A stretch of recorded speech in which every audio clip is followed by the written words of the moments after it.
Iran ने अब तक का सबसे बड़ा हमला किया है अमेरिका के बेस पर, खास तौर पर जॉर्डन में। और ईरान की जो डांसिंग मिसाइल कहते हैं, जिसे जिगजैग मिसाइल्स भी कहा जा रहा है, उस डांसिंग मिसाइल ने ऐसी तबाही मचाई है जॉर्डन में, जिसके अब जो तस्वीरें सामने आ रही हैं और जो ईरान दावे कर रहा है उसके मुताबिक, देखिए ईरान ने बहुत बड़ा दावा किया है। ईरान ने यह कहा है कि जॉर्डन में दर्जनों अमेरिकी सोल्जर्स मार दिए गए हैं।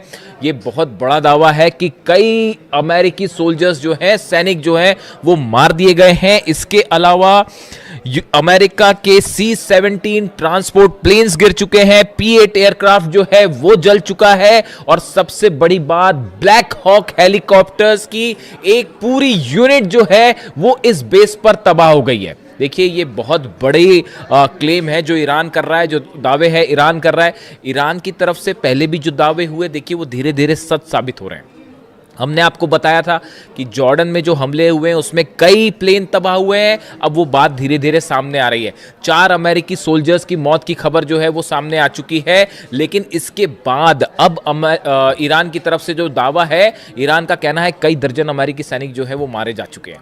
लेकिन अब देखिए इसमें बड़ा सवाल ये है कि आखिर ये हमले जॉर्डन पर कैसे हुए और कैसे ईरान के मिसाइल्स ने जॉर्डन के बेसिस पर जो है वो इतना सटीक निशाना साधा कि वहां हाहाकार की स्थिति है। देखिए मुवफ़्फ़क़ अल सॉल्टी बेस जो है पूरी तरह से तबाह है, बताया जा रहा है। यहां पर जबरदस्त हमले हुए। Prince Hassan airbase, King Faisal airbase, ये जॉर्डन के वो बेसेस हैं जहां बड़ी संख्या में अमेरिकन जो थे सोल्जर्स मौजूद थे। अब देखिए हुआ क्या, ये कैसे जॉर्डन में इतना बड़ा नुकसान जो हुआ है अमेरिका को, जिसके दावे हो रहे हैं, ये कैसे हुआ, और ईरान की डांसिंग मिसाइल का क्या रोल है इसमें। अमेरिका के तमाम अखबार, मीडिया आप उठा के देख लीजिए, वो इन खबरों से भरे पड़े हैं कि ईरान की डांसिंग मिसाइल, जिगजैग मिसाइल, जो अपना रास्ता बदल लेती है। देखिए ईरान की तरफ से मिसाइल दागी गई जॉर्डन के इस तमाम बेसिस पर। हुआ ये कि अमेरिका के पेट्रियट सिस्टम ने, थाट सिस्टम ने इन्हें रोकने की कोशिश की।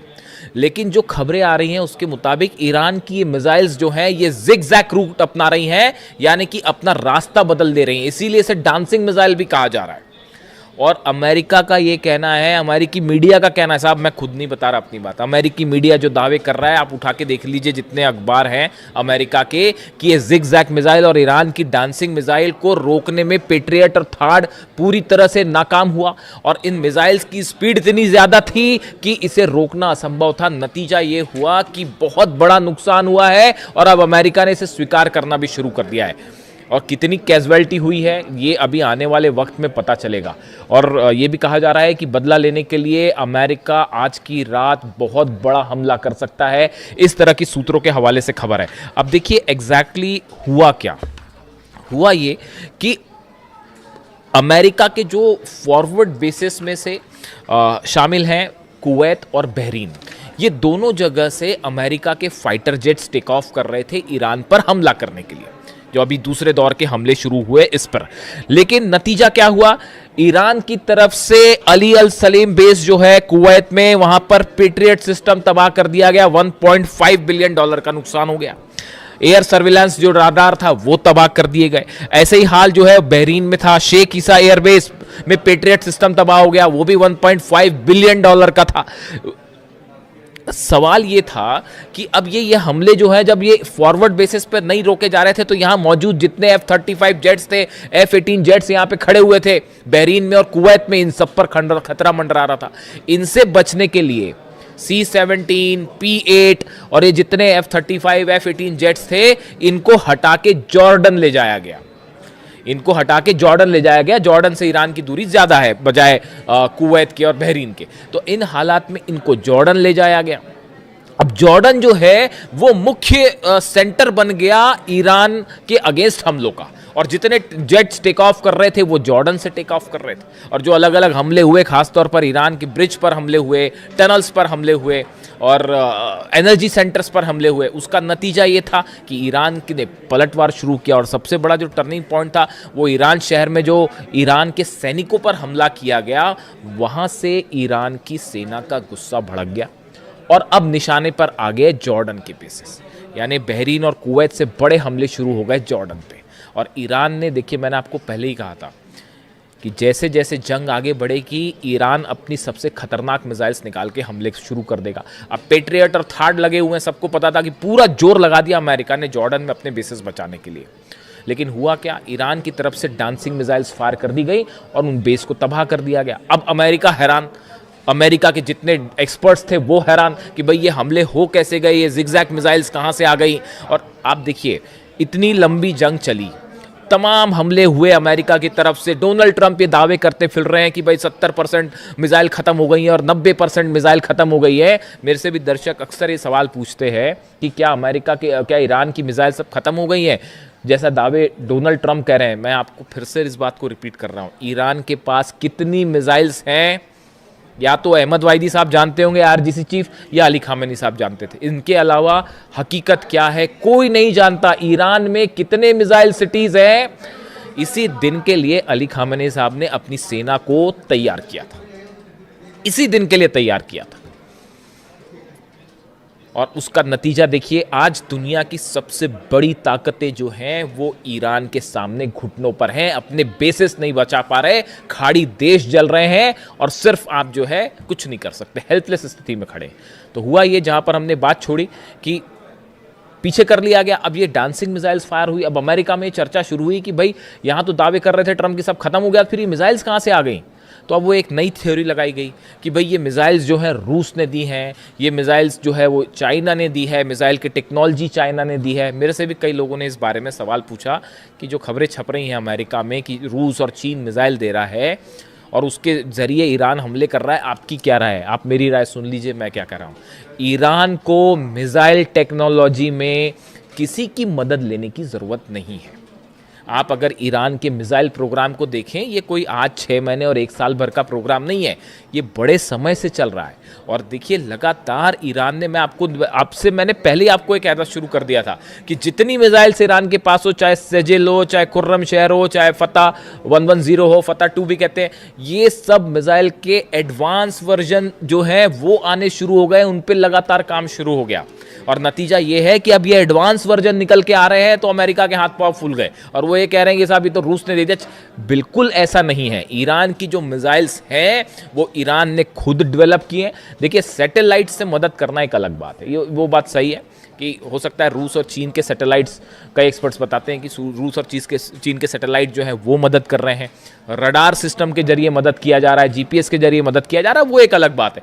लेकिन ये जो मिसाइल टेक्नोलॉजी और स्पीड, इस पर लगातार ईरान काम कर रहा है और सेल्फ रिलायंट है, किसी की ज़रूरत नहीं है ईरान को मिसाइल के मामले में। तो इन खबरों का मेरे हिसाब से कोई बड़ा आधार नहीं है कि ये मिसाइल्स पुतिन ने दे दिए हैं या चीन ने दे दिए हैं, ऐसा कुछ नहीं है। देखिए आप रडार्स दे सकते हैं, सैटेलाइट से नेविगेशन में मदद कर सकते हैं, वहाँ तक एक बात अलग है। अब नतीजा ये हुआ कि जब ये मिसाइल्स फायर की गई तो पूरा का पूरा अमेरिकी सेना इस बात को लेकर हैरान थी कि इतनी जल्दी इतनी स्पीड से, अगर आप मैक 4 से मैक 11 के बीच में, यानी आवाज़ से 5 से 11 गुना की बीच की रफ्तार से मिसाइल्स बरस रही हैं, उसको कैसे कोई पेट्रियट सिस्टम रोक पाएगा। और नतीजा ये हुआ कि कई जगह जो है वो पेट्रियट सिस्टम जहां लगे थे उनके ठीक ऊपर मिसाइल्स गिरी हैं, थार्ड सिस्टम जहां लगे थे उसके ठीक ऊपर मिसाइल्स गिरी हैं। और इसीलिए जंग का जो मुख्य केंद्र है वो अचानक से जॉर्डन हो गया। मतलब ऐसा लग रहा है कि ईरान और जॉर्डन की लड़ाई चल रही है। और वो तस्वीरें जो आ रही हैं, देखिए तस्वीरें वायरल हो जाती हैं। जॉर्डन में जो लोग हैं, मैं एक वीडियो देख रहा था, उसमें बड़े हैरान करने वाली बात थी कि जॉर्डन के कुछ लोग खड़े हुए हैं, उसमें एक शख्स वीडियो बना रहा है, ईरान की तरफ से मिसाइल्स फायर की जा रही हैं, जॉर्डन पर मिसाइल गिर रही हैं और वो इस बात की खुशी जता रहा था कि ईरान की मिसाइल्स जो अमेरिका की बेस पर गिर रही हैं। ये जॉर्डन का शख्स जो है, जॉर्डन के लोग उसमें खुशी मना रहे थे, ईरान के साथ खड़े दिखाई दे रहे थे। देखिए ये सब अधिकांश खाड़ी देशों का ये हाल है।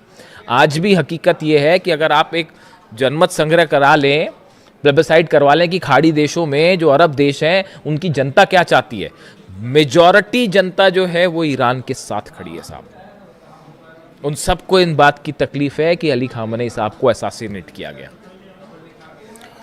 लीडरशिप जो है खाड़ी देशों की वो अमेरिका के साथ हो सकती है, लेकिन जो आम जनता की राय है, जो जैसा कि सोशल मीडिया पर ट्रेंड करता है, जो उससे देख के जो अंदाज़ा लगता है वो ये लगता है कि बाय एंड लार्ज जो अरब देश है, इसकी जो आम जनता है वो अब भी ईरान के साथ खड़ी है। सब देख रहे हैं कि बड़ी बड़ी ताकतें मिलकर ईरान को झुकाने की कोशिश कर रही है। ईरान अपने दम पे ना सिर्फ लड़ रहा है बल्कि मुंह तोड़ जवाब दे रहा है साहब।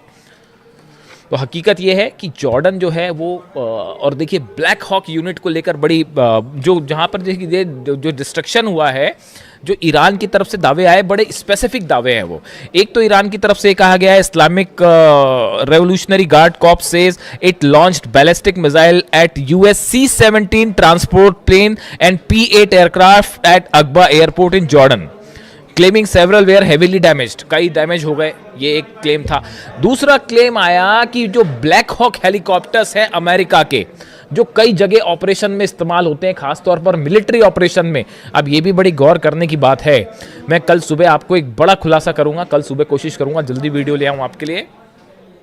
सुबह ये खबरें आ रही हैं कि जो ब्लैक हॉक हेलीकॉप्टर्स हैं, देखिए इनका इस्तेमाल ग्राउंड ऑपरेशन के लिए बहुत ज़्यादा किया जाता है। ग्राउंड ऑपरेशन के पहले या ग्राउंड ऑपरेशन के दौरान, सोल्जर्स को नीचे उतारने पर, ग्राउंड ऑपरेशन के पहले स्ट्राइक्स करने पे, इसमें बहुत ज़्यादा इस्तेमाल होता है ब्लैक हॉक हेलीकॉप्टर्स का।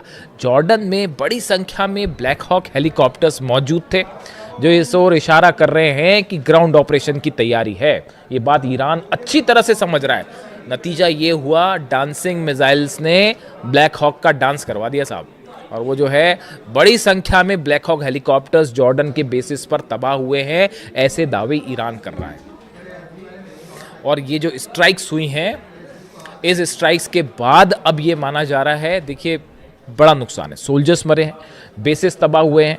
पिछली बार जो जंग हुई थी, जो इस सीज फायर के पहले की जो जंग थी, उसके जो आंकड़े आए, 428 अमेरिका की अलग अलग संपत्तियां थी, प्रॉपर्टीज थी, जिसमें सब शामिल थे अलग अलग, उन सबको जला दिया गया ईरान की तरफ से। यानी आप दूसरे सरल शब्दों में कहें, अमेरिका के 428 ठिकाने ऐसे हैं, जैसे एयरपोर्ट हो गया, मिलिट्री बेस हो गया, एम्यूनिशन रखने की जगह हो गई, सोल्जर्स जहां पर रुकते हैं, बैरक्स हो गई, ऐसे करीब 428 ठिकाने अमेरिका के ईरान ने जला दिए थे। ये जो सीज फायर का खेल डोनाल्ड ट्रंप खेलते हैं, ये क्यों खेलते हैं आप बताइए? अगर जंग जीत रहे होते अब तक कब्जा कर लिया होता साहब, अंदर घुस के, जैसे इराक में किया, जैसे अफगानिस्तान में किया, बाद में फिर बाहर निकलना पड़ गया, वो एक अलग बात है।